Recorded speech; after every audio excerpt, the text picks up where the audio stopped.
কেমন আছেন সবাই? পিয়ালিস কিচেনে আপনাদের সবাইকে স্বাগত।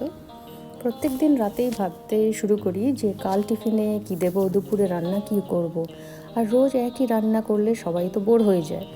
তাই কিছু না কিছু ইনোভেশন রান্নায় আনতেই হয়। আমার এই চ্যানেলে ট্র্যাডিশনাল রান্না তো আছেই, কিন্তু অনেক রান্না এইরকম আছে যেটা আমার নিজের একটু টুইস্ট দেওয়া এই রান্নার রেসিপিগুলোতে।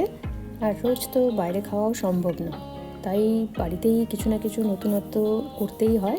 তাহলে চলুন আজকের রেসিপিটা শুরু করি, আপনারা সাথে থাকুন।